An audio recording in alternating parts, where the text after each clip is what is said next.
주님을 향한 노래 중심 잃은 예배 내려놓고 이제 나 돌아와 주님만 예배해요. 여러분 목숨을 걸고 해야 할 일을 갖고 계십니까? 나는 지금 어떤 일에 목숨을 걸고 있는가를 한번 생각해 보십시오. 어떤 일에 목숨을 걸고 있는가?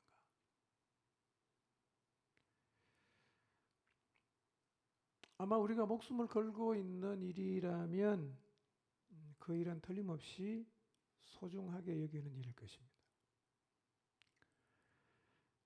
사람들이 목숨을 거는 일들은 뭐 대충 이런 일들이에요. 행복한 가정을 꾸리는 일, 그래서 남부럽지 않은 가정을 만드는 일, 여기 목숨을 많이 겁니다. 어떤 사람은 자녀를 좋은 대학에 보내서 자녀를 출세시키는 일에 목숨을 겁니다. 어떤 사람은 자기 분야에서 성공해서 사람들에게 인정받는 일에 목숨을 겁니다. 또 어떤 사람은 시간을 내서 여행하고 취미생활하고 여유를 즐기면서 멋진 인생을 살도록 돈을 많이 버는 일에 인생 겁니다. 그리고 돈 벌어서 이렇게 사는 사람들이 요즘은 더 많아지고 있습니다. 사람들에게 꿀리지 않고 보란듯이 잘 살 수 있도록 자기 분야에서 정상에 오르는 일, 여기에 목숨 거는 사람도 많습니다. 세상에 자기 자신의 이름을 남기는 일에 목숨을 거는 사람도 많습니다. 이외에도 사람들마다 목숨 거는 일은 다 다르겠죠. 대개는 이런 일에 사람들이 자기 목숨을 겁니다. 오늘 나는 어떤 일에 목숨을 걸고 있을까? 혹시 위에서 말씀드린 것 중에 포함되는 게 있나요?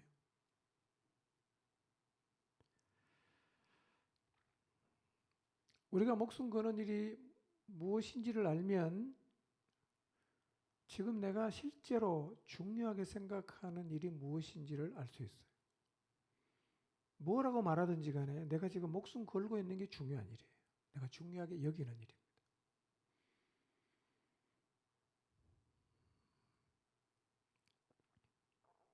그렇다면 짧은 인생을 살면서 우리의 목숨을 걸어야 할 일은 어떤 일일까요? 어떤 일에 목숨을 걸어야 인생의 마지막 순간에 후회하지 않을 수가 있을까요?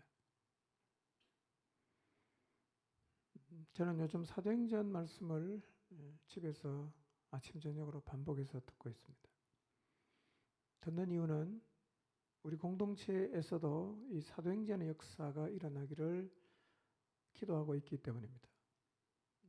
근데 이 사도행전을 계속 반복해서 읽다가요, 듣다가 제 마음에 굉장히 무겁게 다가온 말씀이 있었어요. 너무 잘 알고 있는 말씀인데 그날은 매우 제 마음을 크게 두들겼어요. 어떤 말씀이냐면 사도행전 20장 24절인데요. 같이 한번 읽어보겠습니다. 시작. 달려갈 길과 주 예수께 받은 사명 곧 하나님의 은혜의 복음을 증언하는 일을 마치려 하면은 나의 생명조차 조금도 귀한 것으로 여기지 아니하노라. 다 잘 알고 있는 말씀이죠? 우리가 너무 많이 이렇게 이제 읽고 하다 보니까 거의 자동으로 외워지는 말씀이에요.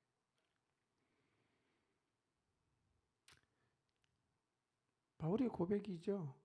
내가 달려갈 길, 내가 평생 달려갈 길, 그리고 주 예수님에게 받은 사명이 뭐냐? 은혜의 복음을 증언하는 거예요.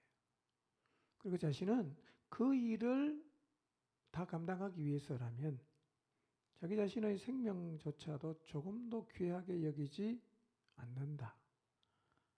예, 고백입니다. 본인의 고백. 은혜의 복음을 증언하는 일을 위해서 내 목숨을 드려도 괜찮다. 이런 얘기 아무나 할 수 있는 얘기는 아니잖아요. 근데 이런 얘기는 사실은 모든 그리스도인이 다 해야 됩니다.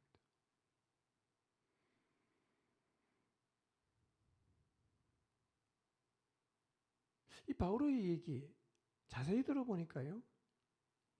주 예수님에게 받은 사명인 은혜의 복음을 증언하는 일을 위해서라면 죽어도 괜찮다.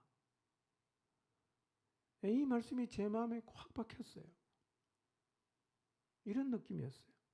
복음을 증언하는 일이 목숨까지 걸 일인가? 중요한 건 동의하겠지만 그 목숨까지 걸어야 될 일인가?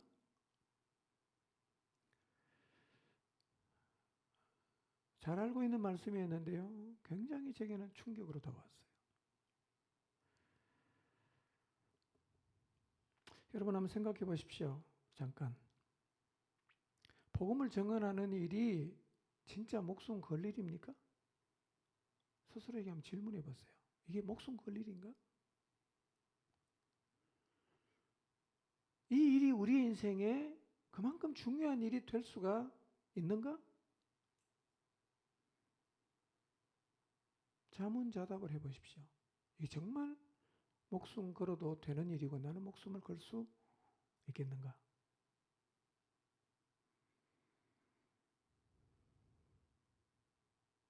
우리가 복음 전하는 일이 필요하다, 중요하다는 사실에는 동의를 해요. 그래서 우리도 시간이 되면, 기회가 되면 복음을 전하려는 노력도 하고 전해야 한다고 동의합니다. 그런데 이 일에 목숨까지 걸어야 한다는 생각은 어쩌면 한 번도 안 해봤을 수 있어요. 그게 무슨 목숨 걸 일인가? 중요한 일은 맞지만.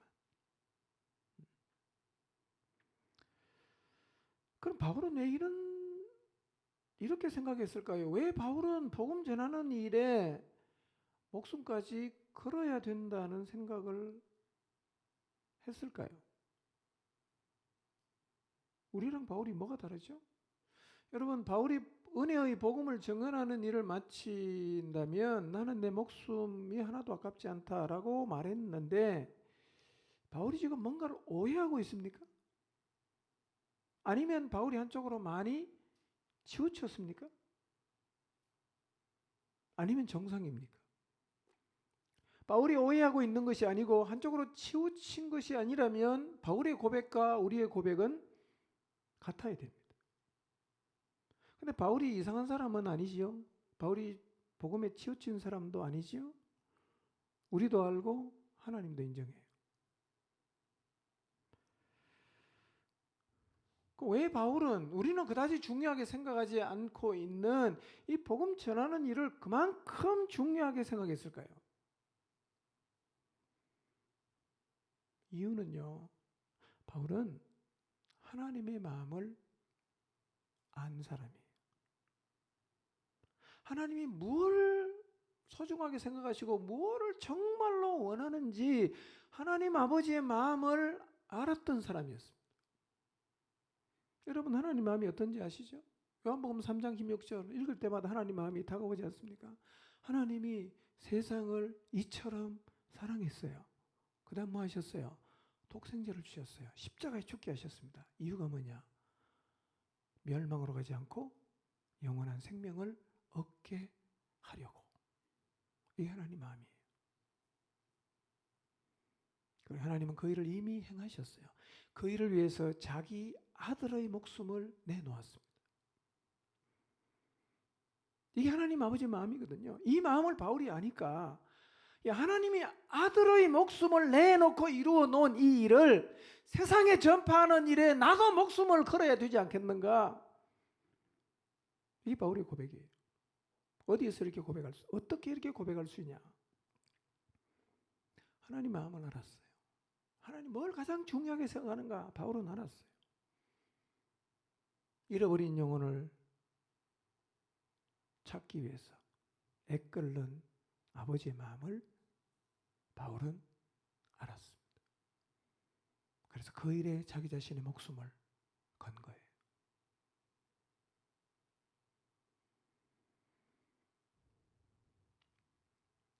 여러분, 예수님이 마지막으로 남기신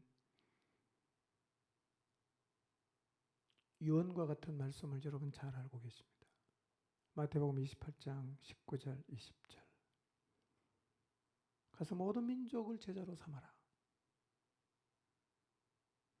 이스라엘 사람에게만 복음을 전하는 게 아니라, 이스라엘 사람만 제자를 삼는 게 아니라 모든 민족을 제자로 삼아라. 왜냐하면 내가 모든 민족을 위해서 죽었으니까. 모든 민족에게 복음을 전해라. 사도행전 1장 8절. 성령이 너희에게 임하시면 너희가 권능을 받고 예루살렘뿐만 아니라 유대와 사마리아와 땅끝까지 이르러 내 증인이 되어야 된다.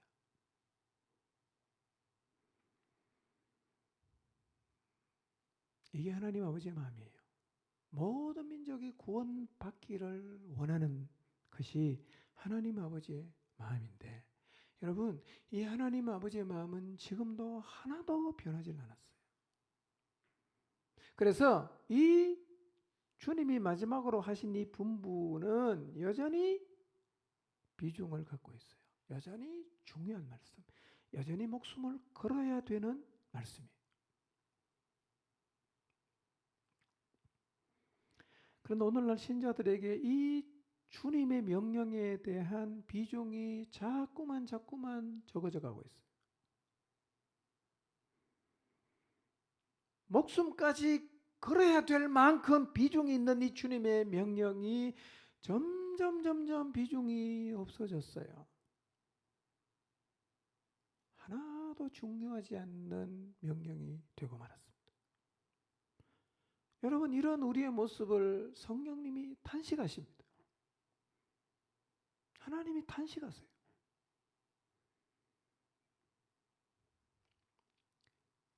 예수님을 믿는 우리의 마음속에 땅끝까지 복음을 전파하라는 이 비중 있는 주님의 명령이 비중이 없어지게 되면 이 구원의 소식을 전하는 사람이 없어요. 불신자가 전하겠습니까? 당연히 안 하겠죠. 신자만 할 수 있어요. 근데 신자에게 이 중요한 명령의 비중이 없어져 버리면 복음 전할 사람이 없어요. 구원의 길이 어떻게 열렸나요? 그냥 말씀으로 열었습니까? 자기 아들을 보내서 십자가 지고 죽게 하시고, 그렇게 함으로 우리의 죄를 사하시고 부활하심으로 구원의 길을 열지 않았습니까?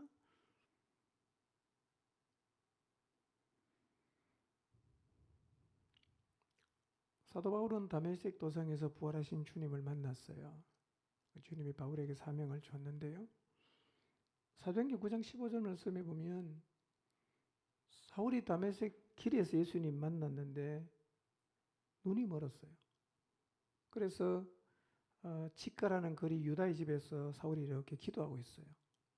하나님이 그 성에 있는 아나니아라는 신실한 제자에게 나타나서 사울에게 가서 안수해서 보게 하라고 했습니다. 아나니아가 말합니다. 주님, 그 사람은 주 믿는 사람을 핍박하는 사람이고 여기에도 예수님 믿는 사람 잡아가려고 온 사람인데 하나님 혹시 잘 모르시는 거 아닙니까? 그때 예수님이 하신 말씀이에요. 가라. 이 사람은 내 이름을 이방인, 임금, 이스라엘 자손들에게 전하기 위해서 택한 나의 그릇이다. 여러분, 실제로 바울은 이방인에게 복음 전하지요. 임금들 앞에 복음 전하지요. 그리고 이스라엘 백성에게 복음을 전했어요. 그런데 이 일에 바울은 목숨을 걸었습니다. 목숨을 걸지 않고는 이 일을 할 수가 없었거든.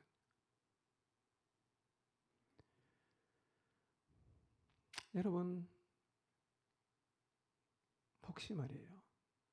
바울은 그런 사명을 받았으니까 그 일에 목숨 거는 게 맞지만 나는 그런 사명 받은 적이 없다. 그러니까 나는 그 일에 목숨 걸지 않아도 된다 라고 생각하시는 분이 계실지 모르겠는데요. 우리가 위에서 읽었던 마태복음 말씀, 마가복음 말씀 읽지 않았지만 16장에도 그런 말씀이 있습니다. 사도행전도 있어요. 그러니까 복음을 전파하는 일은 모든 믿는 자에게 주신 가장 비중이 있는 사명이에요. 이 사명의 무게감을 인식한다면 우리도 사도 바울처럼 이 일을 위해서 목숨을 걸어야 하고 걸 수 있습니다. 목숨을 걸면 어떤 일이 벌어지냐? 여러분 바울이 이래 목숨 걸었잖아요. 목숨 거니까 말릴 수가 없습니다. 이 바울을 통해서 많은 동역자들이 생겨나고 복음이 온 세계 곳곳으로 퍼졌는데요. 바울 당시에 복음이 로마까지 갔잖아. 로마에는 모든 길이 다 통하는 그 당시 세계의 중심지. 그리고 그 당시 사람들이 땅끝이라고 생각했던 스페인까지 바울은 복음을 들고 갔어요. 한 명이 목숨을 걸었을 때 이렇게 놀라운 열매가 맺혀졌습니다. 오늘 이 시대 2020년 한국 땅 포항에 살고 있는 우리가 복음 전파에 목숨을 건다면 오늘 우리 시대에도 동일하게 놀라운 하나님의 역사가 나타날 것입니다. 만약에 여러분이 복음 전파에 목숨을 건다면 우리들의 예루살렘이라고 할 수 있는 우리의 가정, 가장 난공불락, 가장 복음 전하기 껄끄러운 예루살렘에서 복음을 전할 수 있고 예루살렘이 복음화되는 역사들이 일어날 것입니다. 가족에게 복음 전하는 게 사실은 쉽지만 참 어렵습니다. 성향을 다 알고 생각을 다 아는데 두 번, 세 번 말하기 어렵지 않습니까? 근데 예루살렘에서 복음이 전파되었다면 우리 가정에서 복음 전파되는 일은 절대로 불가능하지 않습니다. 불가능해 보이지만 가능합니다. 목숨 걸면. 여러분 복음 전파에 목숨을 한번 걸어보십시오. 환난과 결박이 나를 기다린다고 하시나 나의 달려갈 길, 주 예수께 받은 사명, 곧 은혜의 복음을 증언하는 일을 마치려면 나는 나의 생명 조금도 귀하게 생각하지 않는다. 우리가 이렇게 고백할 수만 있다면 우리의 삶을 통해서도 놀라운 하나님의 역사를 목도하게 될 것입니다. 그런데 우리 시대는 보세요. 예루살렘에서도 복음 전파가 되질 않아요. 유대도 안 되고 사마리아도 안 되고 땅끝에서도 복음 전파의 역사가 자꾸만 가라앉고 있는데 이유가 뭐냐면 복음 전파의 비중이 성도들의 마음에서 떨어져서 그렇습니다. 하면 좋지만 안 해도 되는 일, 나하고는 상관없는 일로 생각하는 성도들이 많아진다면 누가 이 생명의 복음을 사람들에게 말하겠어요? 우리가 입을 다물고 있으니까 복음 전파의 역사는 더 이상 확산되지 않는 겁니다.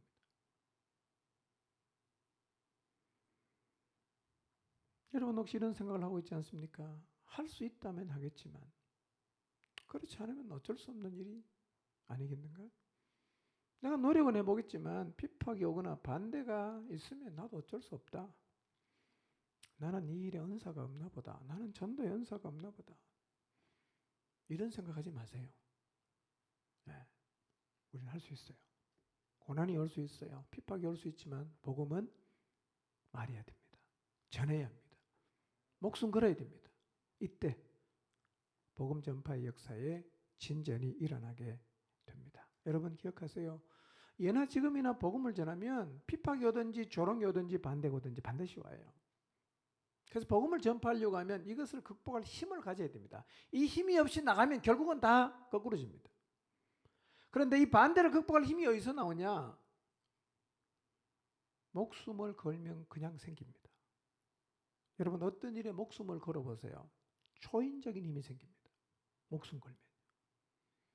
근데 도망가겠다는 생각하고 가는 사람은 절대로 못 넘어갑니다.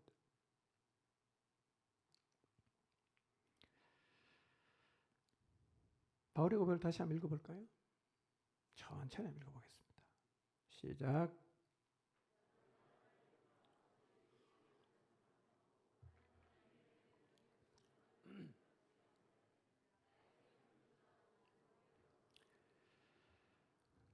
네, 이 말씀을 깊이 한번 묵상해 보시기 바랍니다. 한 주간 기도하면서 이 말씀을 읽든지 외우든지 계속 묵상해 보세요. 하나님의 은혜의 복음을 증언하는 일의 비중이 지금 내게는 어느 정도인가 돌아보십시오. 그리고 사도 바울처럼 고백할 수 있도록 기도하시기를 바랍니다.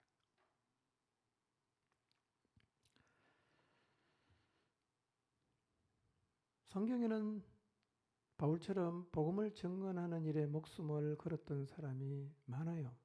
많습니다. 그러니까 여러분, 복음 전파하는 일에 목숨 거는 일은 절대로 지나친 일이 아닙니다. 그게 누군가로부터 손가락질을 받을 수 있는 광신자가 아닙니다. 오히려 모든 신자는 생명을 살리는 복음 전파에 목숨을 걸어야 합니다. 그 정도의 일, 이렇게 표현할 수 있는 게 아니에요. 이거 매우 중요한 일입니다. 하나님의 소원이에요. 하나님이 가장 원하시는 거예요. 이 사실을 잊지 마시기를 바랍니다. 여러분, 부모에게 효도하면 부모가 가장 원하는 거 해드리고 싶잖아요. 하나님 제일 원하는 게 이겁니다. 하나님이 뭘 원하는지 잘 생각해보면 요한복음 3장 16절 외워보세요. 하나님이 세상을 사랑해서 뭘 하셨냐? 부자 되게 하셨냐? 아니잖아요. 살기 좋은 환경을 만들었냐? 그거 아니에요. 하나님이 세상을 사랑해서 하신 일이 뭐냐? 멸망으로 가는 우리를 구원하는 걸 가장 원하셨어요. 그래서 독생자를 보내주셨죠. 이 시간 복음 전파가 목숨 걸 일이라는 사실을 우리 모두의 마음속에 다시 한번 새기게 되시기를 바랍니다. 자, 복음 전파에 목숨을 걸려고 하면 이런 질문이 생길 수 있어요. 우리가 복음을 전하는 일에 목숨을 다 걸어버리면 우리 인생은 어떻게 되는가? 우리가 복음 전파하는 일 때문에 맨날 전도하러 다니고 복음 전하러 다니고 그러다가 다른 일을 제대로 못하고 내가 죽으면 내 인생은 뭐가 남는가? 그런 질문이 생길 수 있어요. 혹시 그런 의문이 생기십니까? 내 인생은 어떻게 되냐? 여러분, 인간을 창조하시고 인생의 의미와 목적이 무엇인지를 너무 잘 아시는 하나님이 우리에게 이 복음 전파의 사명을 위탁하셨다면 그 일을 위해서 목숨을 거는 일은 절대로 손해보는 인생이 아니에요. 걱정하지 말고 하십시오. 걱정하지 말고. 하나님이 하라고 하셨어요.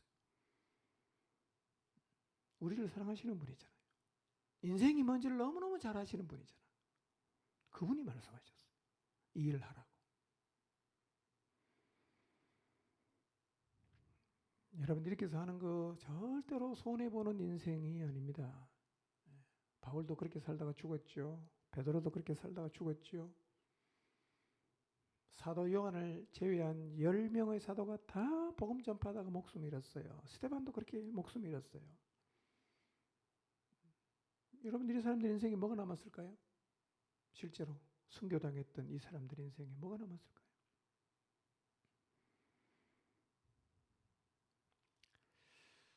이 사람들이요, 세상에서 부자로 산 건 아닌 게 확실합니다. 오늘 아침에 성경 듣는데 이 말이 제 마음에 확 와닿았어요. 바울이 말하거든요. 사도행전 20장에서. 내가 의복을 탐하지 아니하였고, 이 말이 제 마음에 와닿았어요. 바울이 어떤 옷을 입고 다녔을까요? 명품 입고 다녔을까요? 누더기 같은 옷 입고 다녔겠죠. 근데 의복을 탐하지 않았다고 이야기합니다. 인생 다 살고 나면 무엇이 남는지, 죽음 저편으로 가면 우리 인생이 어떻게 평가되는지 바울은 알았고 믿었어요. 지식으로 안 게 아니라 진짜 믿었어요. 여러분 기억하십시오. 어차피 모든 인생은 세상을 떠날 때 아무것도 가지고 갈 수 없어요. 죽음 저편에 가져갈 수 있는 것은 눈에 보이는 건 아무것도 없습니다. 명품 옷 당연히 안 되죠. 좋은 차 아니에요. 좋은 집 못 갖고 갑니다. 죽음 저편에 뭘 가져갑니까? 진리의 말씀에 순종한 것만 가지고 가요. 그러니 짧은 인생을 살면서 자산이 무엇인가? 진리의 말씀에 순종한 거예요. 이게 유일한 우리의 소유요, 영원한 우리의 자산이 된단 말이에요. 그런데 이 땅에 살면서 우리를 창조하시고 영원한 생명을 주기를 원하시는 하나님 아버지의 마음을 알고 거기에 인생을 들이며 살아간 사람이 그날에 가면 어떨까요? 벌거벗고 있을까요? 아니면 주님이 주시는 놀라운 상을 받을까요?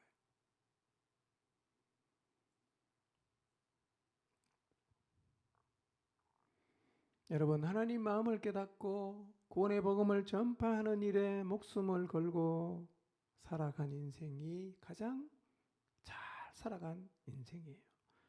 그렇게 사는 사람, 때로 우리가 보기에는 아무것도 남기지 않은 것처럼 보일 수가 있어요. 그러나 인생은 이 생이 아니라 다음 생에까지 플러스해서 다 평가할 수 있는 거죠. 영혼의 관점에서 우리 인생을 평가하면 그게 최고의 인생입니다. 아멘입니까? 그렇게 한번 살아보십시오.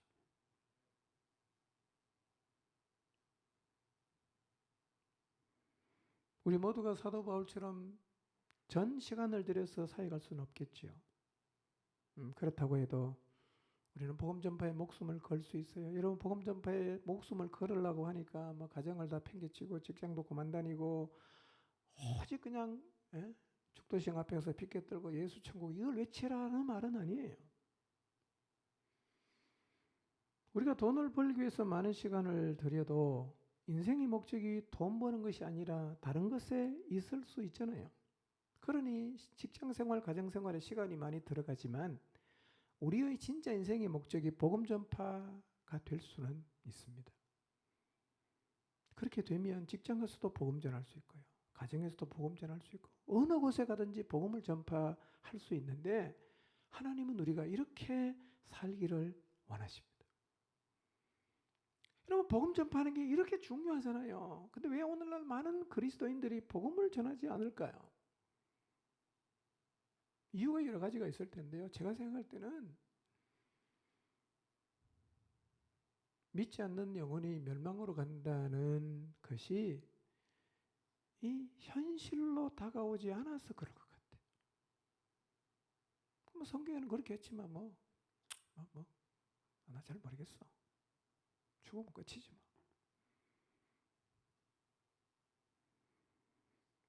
여러분, 믿지 않는 영혼이 멸망으로 가는 것은 죽음의 강을 건너면 바로 맞닥뜨릴 현실이에요. 그러니 성경에서 말씀하고 있는 죽음 저편에서 일어나는 일들이 우리의 마음속에서 당면한 현실로 와닿아야 됩니다. 이 마음이 없으면 복음 전파에 힘이 없을 뿐만 아니라 자꾸만 뒤로 미루게 돼요. 여러분, 그래서 그 마음이 없으면 하나님 아버지의 마음을 갖게 해달라고 기도하시고요. 성령님께서 아버지의 마음을 우리에게 부어주셔서 그 영혼을 생각할 때마다 가슴이 저미고 안타깝고 불쌍히 여겨지는 마음을 가질 수 있기를 기도해야 됩니다. 이 마음이 안 생기면 복음 전파 안 돼요. 안 돼요.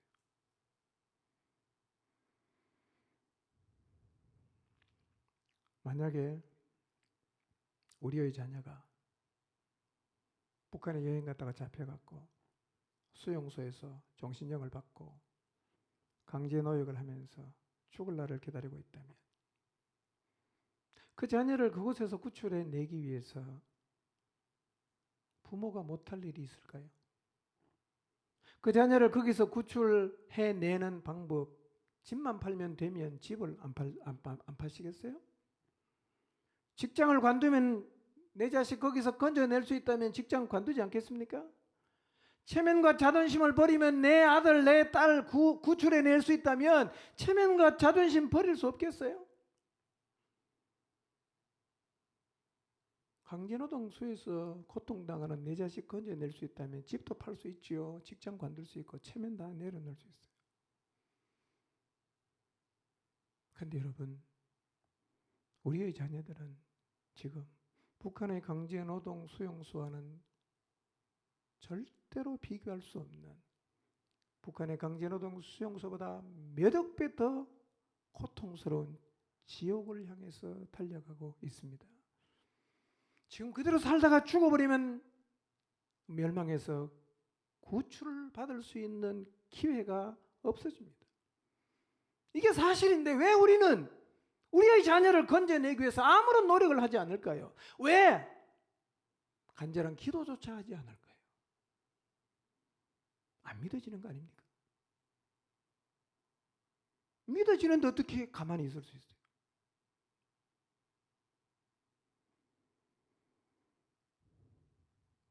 그 아이를 위해서 목숨금 기도조차 되지 않는다면 여러분이 믿는다고 말하는 진리의 말씀을 다시 생각해 보세요. 내가 진짜 믿고 있는가 다시 자문해 보시기를 바랍니다. 여러분, 복음을 전파하려면 무엇보다도 복음에 대한 흔들리지 않는 확신이 필요합니다. 저는 매일 묵상합니다. 죽음의 강을 건너면 어떻게 되지요? 하나님이 심판하잖아요. 심판해요. 믿지 않고 간 사람 책들에 기록된 대로 심판을 받고 영원한 불못으로 떨어져요. 동화 얘기가 아니에요. 실제로 이렇게 돼요. 그런데 우리는 예수님 믿었잖아요. 심판 안 받잖아. 불못에 안 떨어지잖아. 그러니 우리가 죽음 저편에 가보면 우리가 이 땅에서 예수님을 믿은 것이 얼마나 큰 축복인가. 이것은요, 어떤 것과도 비교할 수 없는 최고의 은혜요, 복이에요. 여러분이 전혀 그냥 멸망으로 보내시겠습니까? 해본이 안 된다고요? 포기하시겠어요? 심판받고 다시는 나올 수 없는 영원한 불못에 던져지는 게 명확한 사실이라면 뭔가를 하셔야 돼요.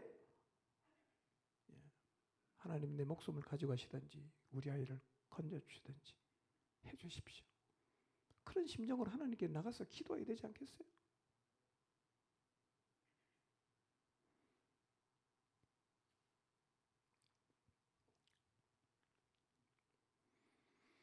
여러분, 혹시 죽으면 끝이라는 이 사단이 세상에 뿌려놓은 거짓의 영향을 받아서 아니 뭐 죽으면 다 끝인데 뭐 이런 생각을 혹시 하고 계시지 않습니까? 주의 말씀은 영원합니다.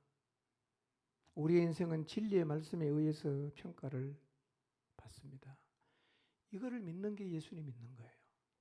성경 다 안 믿고 구원해 주는 것만 믿는 거는 그거 다 가짜 복음이에요. 그런 거 없어요. 성경을 다 믿어야 돼요. 아멘입니까? 성경을 다 믿어야지.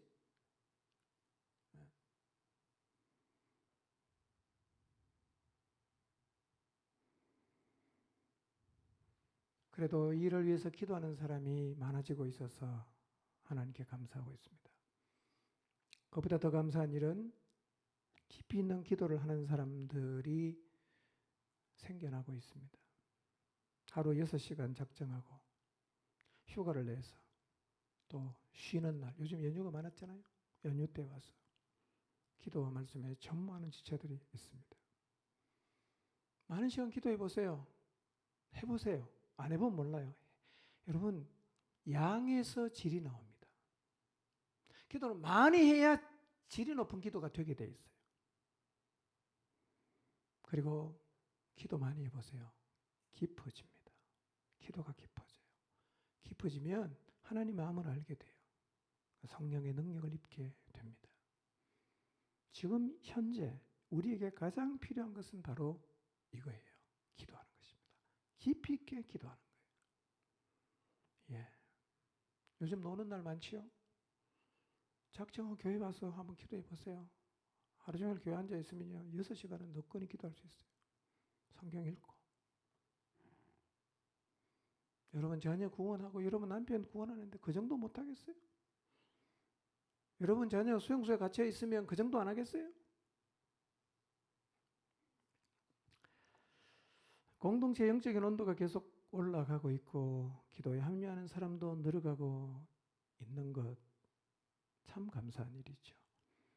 이렇게 성령의 능력을 갈망하고 기도하는 사람이 많아지고 영적인 온도가 계속 올라가고 있는 이 시점에서 우리가 꼭 기억해야 될 중요한 사실 하나 있어요. 그게 뭐냐면 오늘 말씀 제목입니다. 같이 한번 읽어볼까요? 시작. 예, 사단의 반격이 있어요. 여러분, 사단의 반격이 있는 것은 오히려 당연하지요. 여러분, 전쟁이 났는데 한쪽에서 계속 당해서 한쪽이 피해를 보고 있는데 가만히 있겠어요? 이것도 뭔가를 하지 않겠어요? 그러니 사단도 반격을 합니다. 우리가 지금 열심히 기도하는 이유가 뭡니까? 사단의 손아귀에 있는 영혼을 빼앗아 오려는 공격 아니겠어요? 그러면 사단은 자기가 붙잡고 있는 영혼을 쉽게 내주겠어요? 안 내주고 싶어 하겠죠? 그럼 어떻게 하겠어요? 반격하겠죠. 반격. 예. 어떻게 반격할까? 예, 여러분, 사단은요, 우리가 기도하고 있는 영혼만 건드리는 게 아니라 사단은 어디를 공격하느냐면요, 이 본거지를 공격합니다. 복음 전파의 본거지가 됩니까? 교회거든요.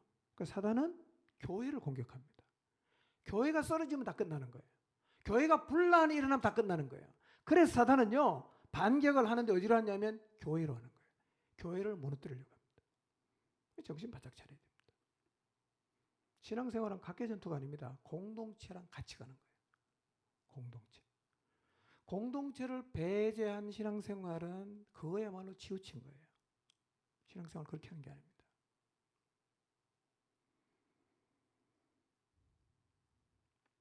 그래서 우리가 이 부분을 조심해야 되고요. 철저하게 인식하고 있어야 됩니다. 사도행전 2장을 보시면 3,000명 회개하지요. 그리고 예루살렘 교회가 시작되는데요. 여러분, 하나님이 창세전에 계획하신 세상을 구원할 교회가 드디어 시작이 됐어요. 그 교회가 예루살렘 교회입니다. 대단한 사건입니다. 3장에 어떤 일이 벌어집니까? 베드로와 요한이 성전에 기도하러 올라가다가 나면서부터 걷지 못하던 사람을 걷게 만드는 기적을 일으키죠. 예루살렘이 난리가 났습니다. 그리고 한 5,000명이 예수님 믿었어요. 4장으로 가면 핍박이 몰아닥쳤지만 예수님 믿는 사람이 점점 늘어납니다. 그리고 핍박 가운데서도 교회가 기도하는데요, 다시 성령의 충만을 입습니다. 그리고 위협에도 불구하고 담대하게 복음을 전해요. 그리고 4장 맨 끝에 가보면요, 어떤 일이 벌어지냐면 예루살렘 교회 성도들이 재물을 공유하는 자리까지 나갔어요. 재물 공유. 쉬운 일 아닙니다. 이것은 사실은 최고의 자리라고 보면 돼요. 재물을 공유하는 자리. 예. 교회가 정말 거칠 것 없이 앞을 향해서 지금 막 복음을 들고 전진하고 있는데 아니나 다를까 사단의 반격이 일어나는데요. 사도행전 5장 1절에서 6절을 보시면 예루살렘 교회 안에 재물을 공유하는 일들이 일어났는데 그 틈새를 치고 들어온 거예요. 사단이. 가장 가치 있는데 가장 가짜가 많죠. 가치 있는 일에 가짜가 많아요. 돌은 모조품이 없어요. 근데 보석은 모조품이 있어요. 자, 아나니아 삽비라 부부에게 사단이 다가갔어요. 다가가서 이렇게 말합니다. 너 땅 팔아갖고 다 바치지 말고 조금만 드리고 다 드렸다고 말해라. 그러면 너가 적게 드리고 사람들의 명예도 또 인정을 받을 수 있다. 그렇게 해라. 이렇게 충동질을 해요. 이거를 아나니아 삽비라가 받아들였다는 거예요. 그리고 두 사람은 죽었어요. 사실은 굉장한 사건이죠. 사람이 둘이 죽었는데. 자, 이 아나니아 삽비라 사건이 우리에게 주시는 중요한 교훈이 있어요. 이거예요.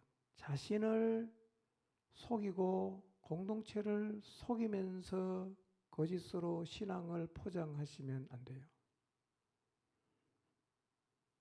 이것이 교회 안에 용인이 되기 시작하면 전염성이 있는 죄는 삽시간에 퍼지고 사람들의 마음속에 영향을 줘요. 그러면 교회가 거짓이 가득해집니다. 그럼 교회는 끝난 거죠. 끝난 거죠. 신앙생활은 언제나 순수하고 정직해야 됩니다. 사람의 인정을 받고 명예를 얻으려고 술을 쓰거나 적게 하고 많이 한 것처럼 과장되게 부풀려 말하는 거짓말을 하면 안 돼요. 우리 기도하는 거 확인하기 위해서 인증샷 하잖아. 몇 시에 기도 시작해서 몇 시에 끝난 거 찍잖아요. 이것도 혹시 거짓말 할 수 있어요. 내 기도 30분밖에 안 했는데 2시간 한 걸로 거짓말 할 수 있잖아요. 예전에 그런 일이 있었다 그래요. 교회에서 성경 읽기를 열심히 했는데요. 한 할머니가 성경을 너무 많이 읽어요. 그래서 교회에서 모든 상을 도맡아 받았어요. 나중에 이제 한글을 깨우치는 그런 이제 일들을 막 하다 보니까 이분이 한글을 모르는 거예요. 어떻게 성경 읽었죠? 거짓말한 거예요. 거짓말.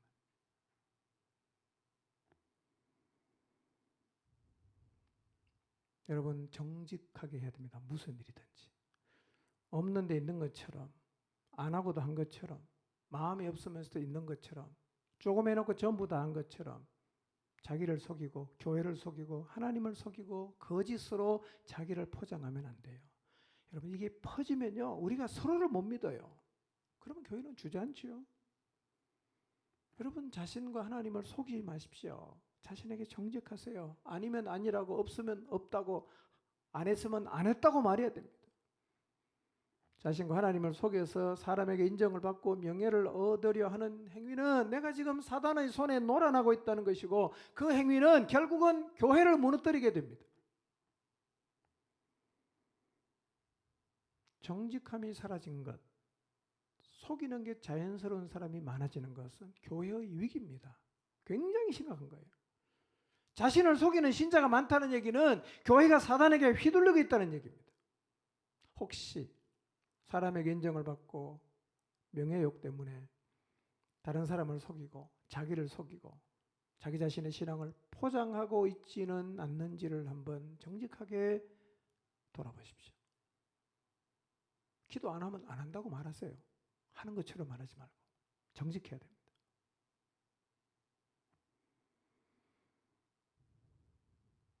자, 6장 1절로 가보면 오늘 본문이죠. 사단이 또 다른 반격 기록되어 있어요. 이것도 사실은 뒤통수를 치는 거예요.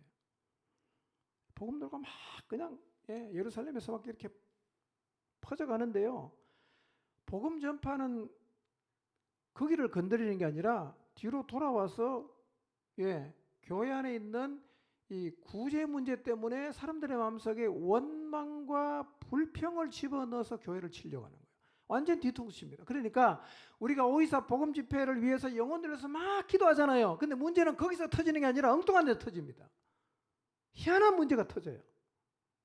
많이 터질 수 있는 것 중에 하나가 이 원망과 불평의 문제라는 거예요. 헬라파 유대인들이 자기 쪽 과부들이 매일 하는 구제에 자꾸 빠지니까 히브리파 사람을 원망했어요. 이거는 오늘 우리에게도 충분히 일어날 수 있어요. 여러분, 원망과 불평은 뿌리 깊은 인간의 문제예요. 우리 모두의 마음속에 다 있어요, 이게. 그래서 시대를 막론하고 원망과 불평의 문제는 늘 있어 왔고요. 광야의 이스라엘이 하나님 앞에 지은 가장 고약한 죄 중에 하나가 원망과 불평이에요. 이 원망과 불평은 어디서 나오냐면 이기심에서 나와요. 비교에서 나와요. 믿음 없음에서 나옵니다. 이기심을 가진 사람 원망 많이 해요. 비교하는 사람 불평 많이 합니다. 믿음 없는 사람 원망 불평을 많이 해요. 지금 우리도 이 공동체를 바라보면서 원망과 불평을 할 수 있습니다. 뭐 이런 거죠. 자주 모인다고 원망하고 불평할 수 있지요. 바쁘고 피곤한데 자꾸 기도하라고 한다고 원망하고 불평할 수 있습니다. 기도하는 환경이 불편하다고 원망하고 불편할 수 있고요. 의외로 기도하는 대상자 명단에 우리 가족이 빠졌다고 원망하고 불평할 수도 있어요. 사실은요, 이런 실수도 이게 아무것도 아닌 것 같은데요, 교회를 시끄럽게 할 수 있어요. 코로나로 어려운 상황에서 오이사 복음 집회를 한다고 원망하고 불평할 수도 있어요. 지금 여러분의 마음에 교회를 향한 원망과 불평이 없는지를 한번 돌아보십시오. 베드로전서 4장 9절에 보면 서로 대접하기를 원망 없이 하고라고 베드로가 말했는데요. 왜 이 말을 했냐면 손님 하라는 이 부담스러운 요구를 한다고 불평하고 원망하는 사람이 있었기 때문에 이 얘기하는 거예요. 힘들어 죽겠는데 왜 자꾸 손님 대접하라고 하냐. 그렇게 원망하는 사람이 있으니까 베드로가 베드로전서 4장 9절에서 서로 대접하기를 원망 없이 하라고 얘기하는 거예요. 여러분, 불평과 원망의 종류는 수십 수백 가지가 넘는데요. 이 불평과 원망은 교회를 나누어지게 할 수 있고요. 교회가 하나님의 뜻을 이루어가는 일에 집중하지 못하게 만들어요.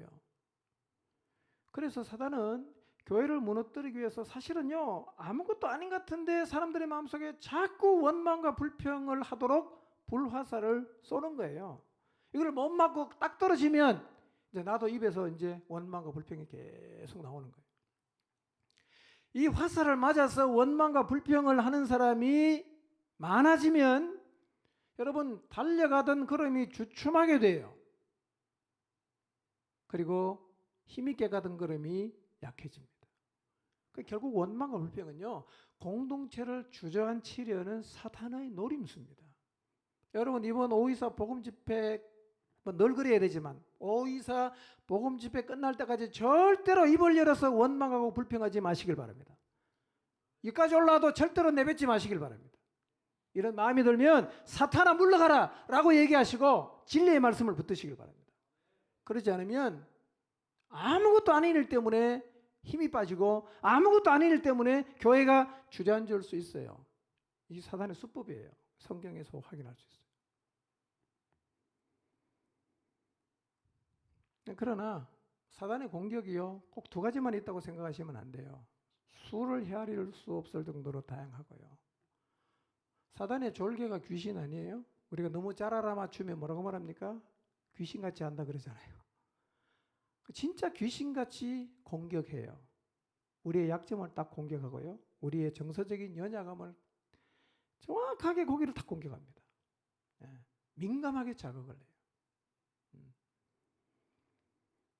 그러니까 불화살을 사단은 쏴요.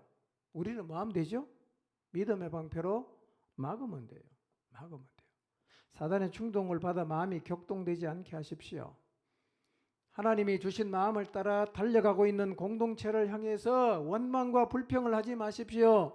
사람에게 인정을 받기 위해서, 명예를 얻기 위해서 하나님과 자기 자신을 절대로 속이지 마시기를 바랍니다. 이런 사단의 공격, 사단의 반격은 사실은 일상이에요. 언제라도 어느 상황에서도 나타날 수 있다는 사실을 잊지 마십시오. 그리고 날마다 영적으로 잘 무장을 해서 사단이 어떤 공격을 하더라도 흔들리지 말고 영혼을 구원하는 하나님의 역사를 볼 수 있도록 복음 전하는 일을 목숨보다 중요하게 여기시기를 바랍니다.